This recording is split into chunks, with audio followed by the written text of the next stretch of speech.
And that post there was a press conference that day. Representative Gina Hinojosa was there speaking. A lot of elected officials were there speaking. So that got a lot of likes and views. I'm doing one that shows Dan Patrick with his bubbles, shows him blowing bubbles on a stage, and me talking about grocery prices. So, I think a lot of my social media, I try to make it thoughtful so that people on the other side might also say, hey, that makes sense. I agree. We have an affordability issue. My grocery prices are going up too. What is our state leader doing blowing bubbles? So, flux. Any other questions? Yes. So, I follow you on Instagram, and you're like all over the state. So, I'm wondering, when you started you mentioned this 30 years of this group, are people kind of getting tired of that? I mean, is it kind of, what do you people want that, Yeah, so right, the independents, the people that aren't strong, R's or D's. She asked about traveling around. Are people sensing that we've had Republican leadership for 30 years? Why aren't things better in our lives? And I will say that sometimes when I ask people that, they say, well, both parties are bad. So we've got to share with them, here are the ideals of the Democratic Party versus the Republican Party. Whether it is sharing the platform, we support our public schools. The Republicans just spent $1 billion on private schools. Do we want to privatize our school system where there's a monetary incentive, where somebody's making money off of our kids? Do we really want to do that? So I think, there's a lot of Republicans. Actually, there was a Republican woman who came into my office in the Capitol and said, how do we stop this voucher bill? So there are Republicans who are against vouchers. And we've got to talk to them about the issues that they're going to care about. Not necessarily Republicans, but just those people who aren't politically tuned in, because there are a lot of them, particularly young people, managing their homes, their kids, getting their kids to school, themselves to work, trying to make ends meet. They don't have a lot of time to do the research. And so that's why that's why I do the short videos to the point. Are you feeling like your grocery prices are too high? Meanwhile, we've got a state leader who's blowing bubbles. Things like that, where in another video talking about that $40 million that he has. How does a politician get $40 million? That's corruption. Do you want that to continue, or do you want someone who's going to work towards campaign finance reform? So, thank you. And I have traveled this state a lot, and I love traveling around the state because people are thirsty to hear from Democrats, but I also feel like we've got to have bigger audiences, and we've got to make people understand it's not just the U.S. Senate that's going to have an impact on their daily life. Yes. I grew up in the Panhandle, and my basic question is kind of twofold. What is your rural strategy? Because I don't feel like as Democrats we have had ever really in many years, and I've been doing this since I was in my 20s. Anyway, but not just on top of that, because I really do feel like if we had as Democrats rural strategy, we pull that 5% more votes, we win the state, because there's a lot of votes in the Panhandle. There's a lot. I've talked to Kendall Stutter a little bit about this back when he was here. And y'all were all over So the rural strategy for me is that I have heard this for years. So starting in 2021, I tried to get some of my House colleagues to join me in going out to rural areas, not because I was running for office out there, but because I wanted them to hear from a Democrat and hear some of the things that we have been successful at passing into law that might impact them, and just let them know that we're here for you too. I have family in Nacogdoches, so I went out there frequently when I was seeing my extended family. I also worked with the counties west of me when 70,000 people from my district got redistricted into House District 19. So that was Kendall, Burnett, Blanco, Kendall, and Gillespie counties. and I started working with those county party chairs. And then early this year, when we were in somewhat of a transition between Gilberto Hinojosa being the state party chair and Kendall Scudder being the state party chair, there was a bit of a gap time. So I did a grant program, and I focused it on our rural areas. And I said, if you have an idea about how to increase your voter turnout in 2026, and you just need some seed money, send us an application and we will send you some money. 30 counties applied, and we gave out $30,000 of my campaign money. So essentially about $1,000 a ton. Some of them wanted just like a tent cover that they could put their logo on so people would know there are Democrats out here, and they use them at festival time. You know, there's a really big festival in Pflugerville called the Peanut Festival. I was amazed when I went down there for that, how many surrounding counties had people that showed up there. So I thought that's a fabulous idea. Make sure people know there are Democrats here, because that's one of the things we hear, oh, I'm the only Democrat in this county. It's like, no, you're not. Or I'm the only Democrat in this neighborhood. No, you're not. But if they don't see them, they don't realize. So that was one thing I loved. Another county wanted to do a podcast, so we sent them some money so they could get a podcast set up. Another one wanted to do billboards. So we just thought, these are great ideas, and we're going to give you some seed money. And so that helped them. Actually, that's a really good idea, though, let them take it local. Because so many people, Right. they just don't have. Let them do what works for them. All right, one more? Yes.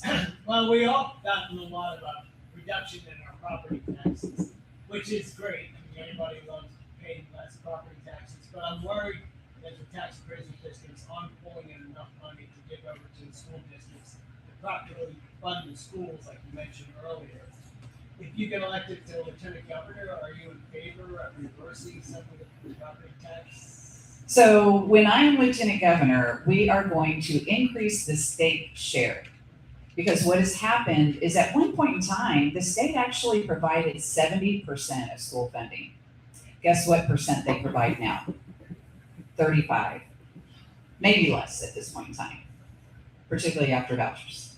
So if we simply increase the state share, now I told you we had underspent our budget last session by $4 billion, and then $1 billion that went to vouchers. There's $5 billion there we could have put into our public schools, which would have increased the state share, and then you put less pressure on the local property taxes. We also have done so many exemptions. Did y'all know my first session, one of the exemptions we gave was a sales tax exemption on yachts. Oh, in this session, we gave a sales tax exemption on exotic game. So we need to take a look at all the exemptions that we have in the state. Now, there is a good exemption that we gave in 23, and that was on personal hygiene products, women's hygiene products, and diapers. But there are a lot of exemptions. For example, the $1 billion that went to data centers. There's a lot of exemptions that we need to take a hard look at and eliminate. So, is my time up?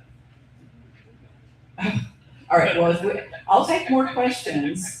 Yeah, I just wanted to know what a little bit about the school vouchers and how that works and what So they are just getting data coming out, but I think the original data that we saw was 70% of students that were accepted, got a voucher,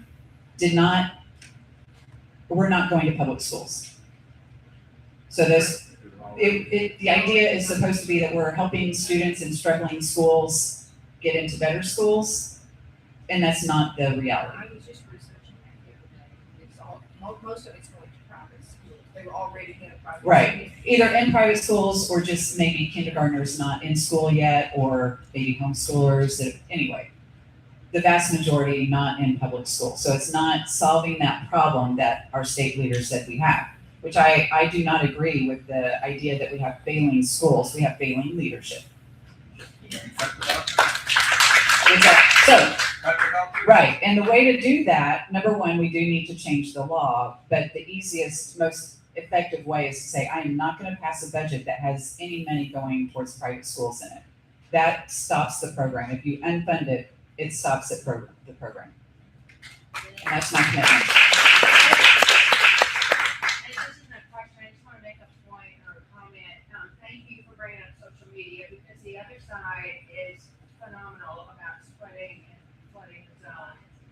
you need to match that by sharing, reposting, commenting, and all the things that you said. Yeah. Well, I know, Gina Hinojosa and I a few years ago worked at getting our colleagues to all reshare each other's. And, it does take a bit of work, and we're all very busy people. So the more people that are doing that, the more effective it is. So please do share.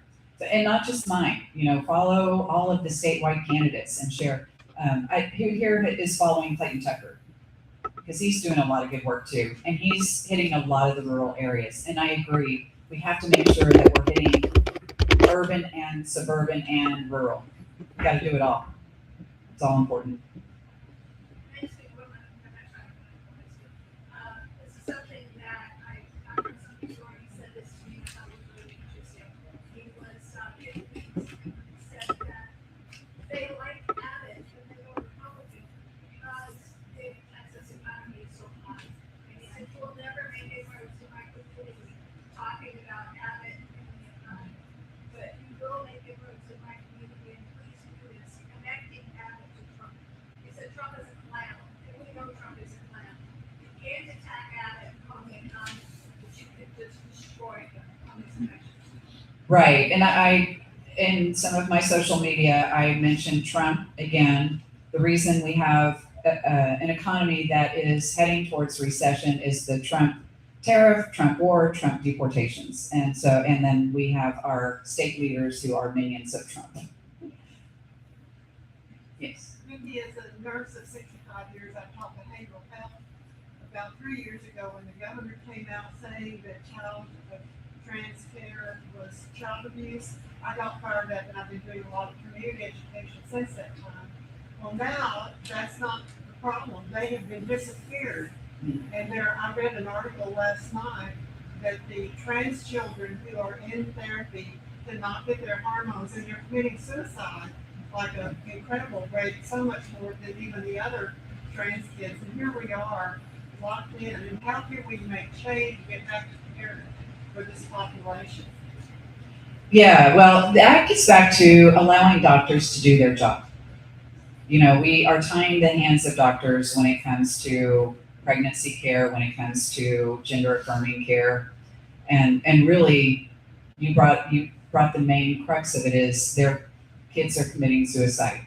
And we want to make sure families are able to take care of their children and doctors are able to give the care that they need to give. Any other questions? All right. Well, thank you. Remember, we need a good one for Texas.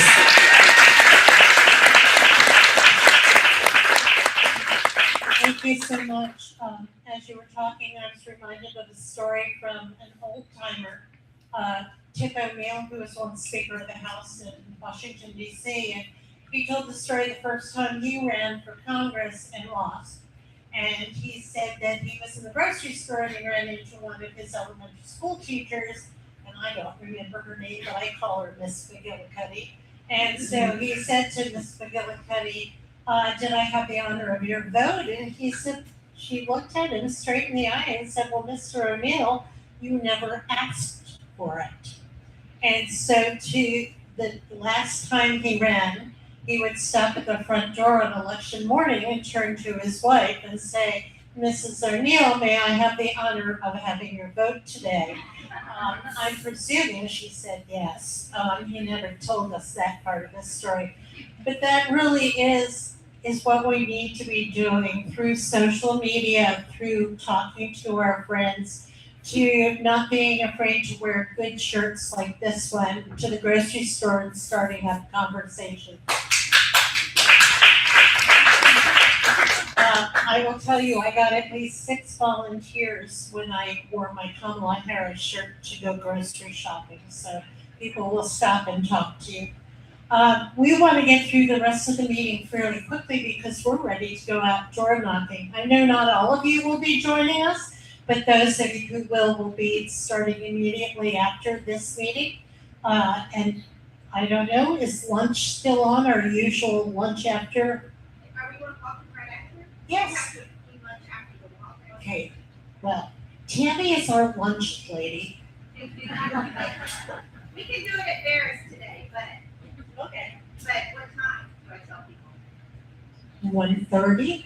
1:30 at Barris, if anyone would like to go, we'll be there. If you don't know where Barris is, it's on the pond, BARIS, if you'd like to look it up. Okay, a quick round. We had a few other candidates and elected officials come in. So Claudia Yanes just walked in, another school board trustee. There she is. And mentioned Allison Bush, who's running in a runoff for the state board of election. And Claire Reynolds, who is running for Congress from the CD11, which is now all of Pflugerville is in the same CD. That's the only good thing that happened for me. So, and just to let you know, I am also a candidate. I am running for the state Democratic Executive Committee for CD11. So if you happen to be a delegate and you're headed to Corpus Christi, you're running too? No, I'm a delegate. Oh, you're a delegate. I said, wow, I didn't know that. But if you're headed towards Corpus, I sure would appreciate your vote, and I am asking for it right now. So, thank you. All right, quickly, approving the April minutes. You should have seen the April minutes with this packet that we have today, and I think it was also sent out before time. Yeah. So do we have a motion to approve? I so. All right. Second? Second. Okay. All in favor? Aye. Can you, Can I second it? Yes. whatever. Somebody else could put down for a second. So all in favor? Aye. All opposed? Motion passes. And now for our membership and financial report. Clint couldn't be here today, so I'll give the financial report. So our starting balance was $25,559. We had income of $1,226 and expenses of $1,541. So our ending balance is $25,245. And our base expenses this month were the t-shirt deposit for these shirts, which we'll get all that back. That'll be a second. We bought a printer for $324, and then the toner for the printer, which is $173. Overall, our expenses are at 30% of our budget, and we're well over a third way through the year, so we are on track to the budget. That's all for the budget. And then for the membership report, so we're at 195 members. So 5 members to go. Okay, 196. Thank you, Claire. I feel like an auctioneer. Do I hear 197? So we were trying to get to that 200 mark. So if you would like to join, there is a QR code on your agenda, or you can see one of us after, and I have forms if you don't want to do it online. So plenty of ways for you to join. You can go to our website. Also, when Vikki was talking about how much money her opponent has, so if you would like to support Vikki, I will later share her social media on our club page that you see that, so you can follow and share and floss. And then I'll also share where you can donate to her. A good way to do that today, though, to support our effort to get out and tell people about Vikki at the same time you support Vikki's campaign, is to buy one of the t-shirts. So they're $25, and the profits from that are split between the club and Vikki's campaign. So if you get one of these on the way out, or if you don't want the t-shirt for some reason, you can still just do a donation on that same link, and it will be split as well. I think that's it. Thank you. Right, a quick report on the executive board committee. We met and talked about what we would be doing at this meeting, discussed the budget, set up the runoff flyers, which I've been flashing around. And these were printed on our brand new printer because it's a small batch printing for the runoff, and so we were trying to save some money that way. The big thing coming up will be the September 19th picnic, and we'll be talking more about that over the summer, but that took a lot of our time at the executive board meeting. The runoff block walks will start right after this, but if you can't come with us today, if you want to do it in an evening in your neighborhood, see me. I'll make sure you get the literature and I'll give you numbers for a minivan turf that's been set up. Moving to new business, and any of the candidates here would like to say just a few words because we're trying to get out the door, but we'd love to give you some time to say something.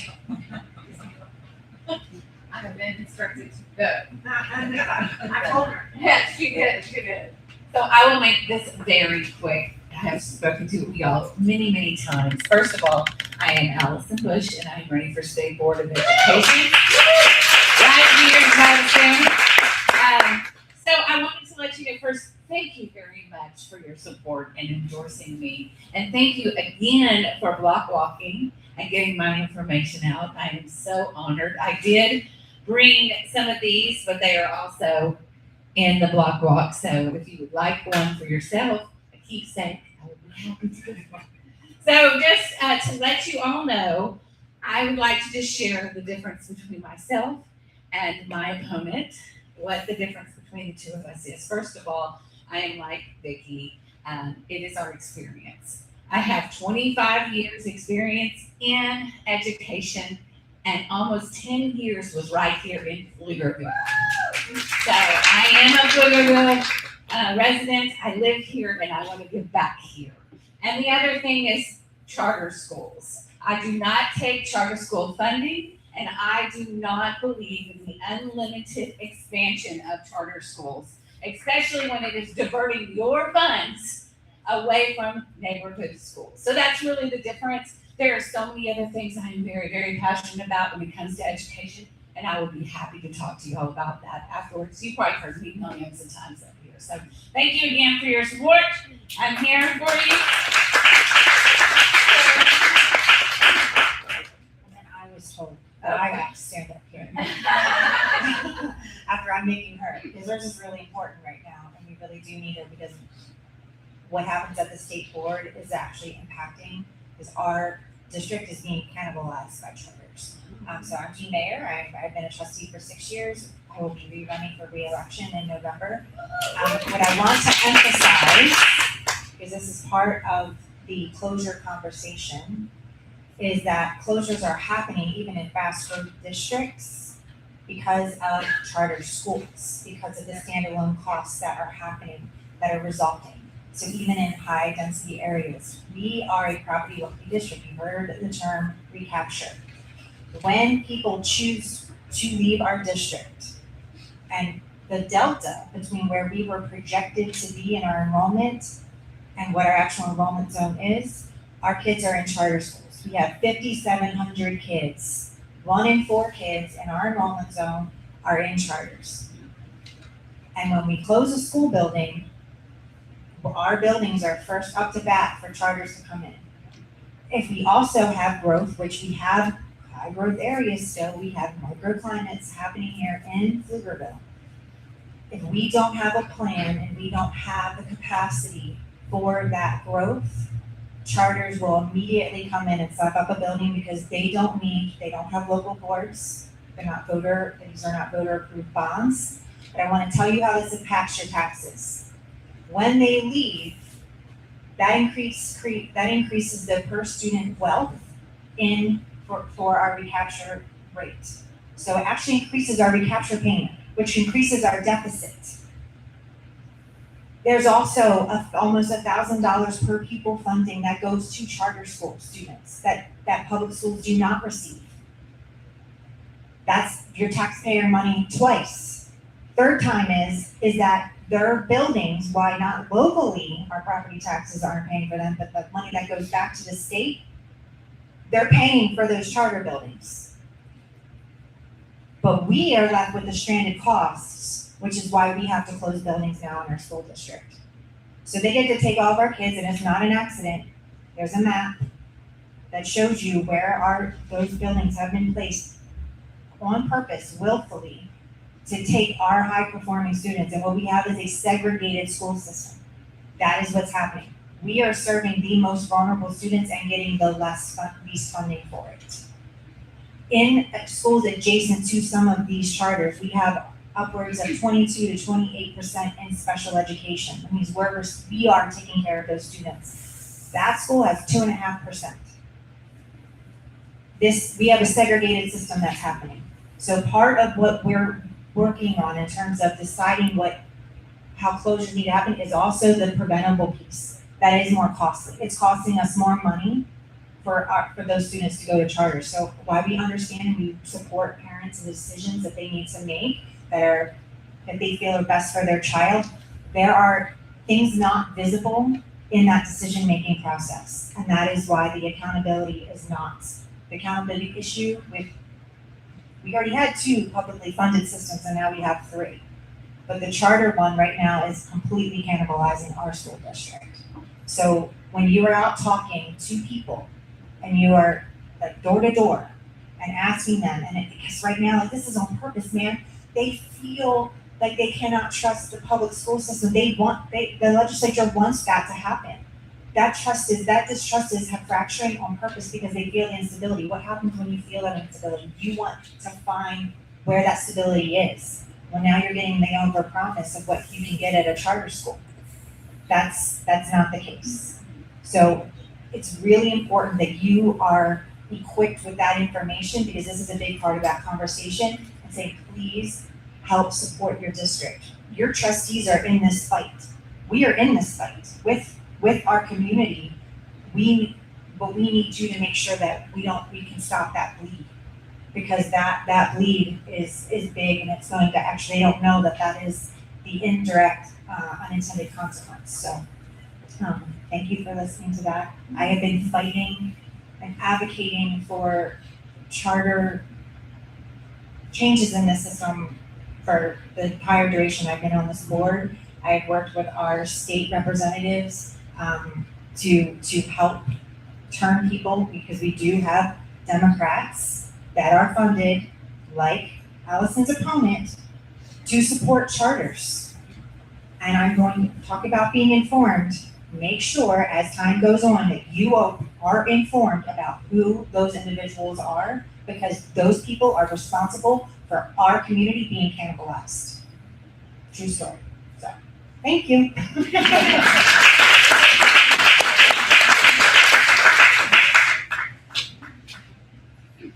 Hello. For those of you that do not know me, my name is Claire Reynolds, and I am the Democrat running for Congress in your congressional district, District 11. I am also an attorney, so that means I pay attention to legal news. It has been a really bad week for anybody paying attention to legal news. There have been some very bad court decisions that came down. The upshot of it is that there is now a race across the nation to redraw your congressional districts so that Black and brown people no longer have the representation that they have. This is an all hands on deck kind of an emergency. What can we do to fight back? I'm going to tell you right now what we can do. We can get really excited. Why is that? Why not mad? Well, because we're already mad. Here's why we should be excited. This district, District 11, just got a whole lot more important. We know that. A lot of other people don't know that. Let me tell you why. This district was already what I call a sleeper district, and that the Republicans think it's safe. I've looked at the numbers, it's not. But here's the thing, we just went from a would be nice to win to a must win. Everybody in this room is already here. Those of you that are already here are here because you know that. It's our job now to go out and make sure that everybody else in this district knows that. Most people out here don't even know what congressional district they're in. A lot of people don't even know there's such a thing as a congressional district. So you can do, that's the first thing that you can do is talk to your people, make sure that they know what congressional district they're in. The second thing that you can do, get somebody to next month's meeting. Okay, we've got to get people organized and we're going to start now. The last thing that you can do, I've been thinking about this a lot, is we can show each other some grace. It is, we are in stressful times, elections are stressful, all of this is stressful. All we've got is each other right now. And I am so incredibly excited to have you guys out on this battlefield with me, because I am ready to kick some ass. Sorry, I'm in the church, but thank you. I just want to say thank you to all of our candidates for making the job of the party so easy by being such great folks, that it's just an easy thing to want to step up and help their candidacies. We are going to quickly go through the picnic committee. No one is here from that, but they are still looking for, yes, you are, but yeah, they haven't met yet, but thank you. Janice is a member of the committee, so, yeah, you're still looking for a spot, I understand. Yeah. So if you have a really big backyard, like an acre, 2 acres, let us know. We'll bring all our friends. Yeah. Good idea over there. Communications committee, do you have something quick to say? Yeah, I'll say a quick. Jonathan Reese. Hi everyone, thank you so much for coming today. We have some shirts that I designed back there, but I would like some help doing other things. One of the things I'm not good at is social media. And so if any of you like doing social media, you like posting, I would love some help. There's some other ways that you can get involved and just help us coordinate. If you would just like to be involved and like to help get out the word about the Pflugerville Democrats, please come see me. There's, we can find other ways. I'm doing a live stream over here. If you really like to, if you want to moderate the chat, you're welcome to do that. There's plenty of ways that we can get you tapped in if you're looking for a way to help spread the good message of our community. So, thank you. And since we always acknowledge folks who have been elected, Charlie Torres just stepped in, another trustee. We're lucky we're not a quorum yet. The state party convention, June 25 to 27 in Corpus Christi. Signing up to be a delegate is closed, but you are always welcome to sign up as a guest and still attend the convention. The DNC, I thought this was a pretty nifty thing, has decided to meet in their August meeting in Austin, Texas. So I thought that was a pretty darn good sign for Democrats in the state. I know there's one other announcement, and so would you like to make it now, because they really need to wrap it up. I'll make it real quick too. Okay.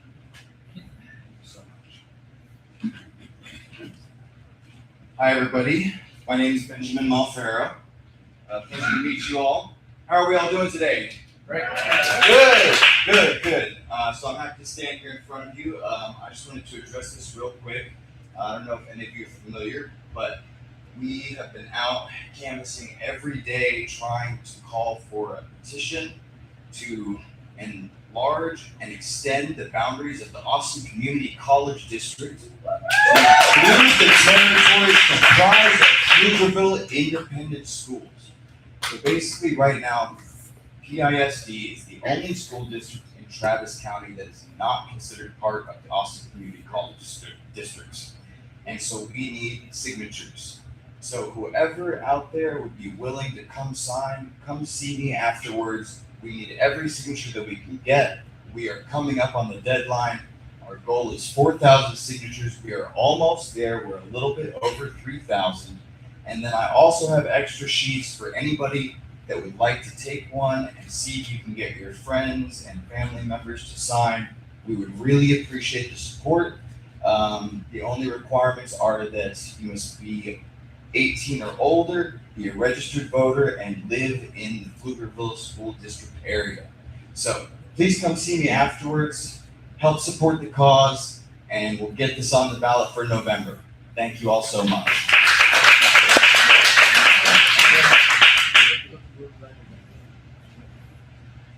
two announcements. One, there were some questions about the charter schools and information about that. So we did share on our page, Our Schools Are Democracy. They did come out, Jean coordinated an event for them to come out and explain to us. They explained it in so much detail, I even understand it, and I was clueless on, in this detail now. So go out and check out their site, they're doing some amazing work.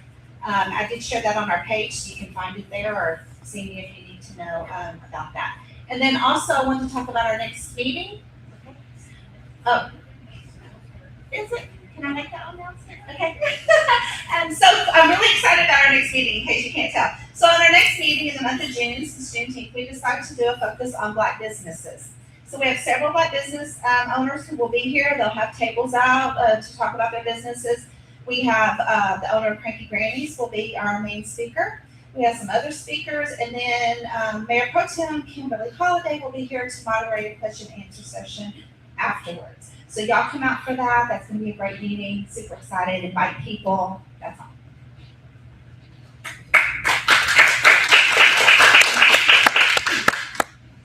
So while Dana's walking up, just to let you know, we're focusing on different communities within Pflugerville over the summer, because we are the most diverse city in Central Texas. So June will be the Black community. In July, we are going to focus on the Hispanic community, and I believe that we'll be hearing from a new group that started here in this city that is, I'm looking at two people, they're both going, okay. Alma. And then in August, we're focusing on a very large and diverse Asian community. And I'm happy to announce that Representative Jean Wu will be coming to speak to us from the Houston area. Okay, just a reminder, early voting for the runoff will begin on May 18th, which is a Monday. Early voting will end that Friday, which means that there is no weekend voting for this runoff. No weekend voting for this runoff. So please plan. Okay? So early voting begins again May 18th through that Friday of the 22nd, and election day will be the 26th, Tuesday. which is a Tuesday. So no weekend voting. Okay, thank you. Okay, now the moment, I need somebody to make a motion for adjournment. I so move. Second. All those in favor? Aye. Any opposed?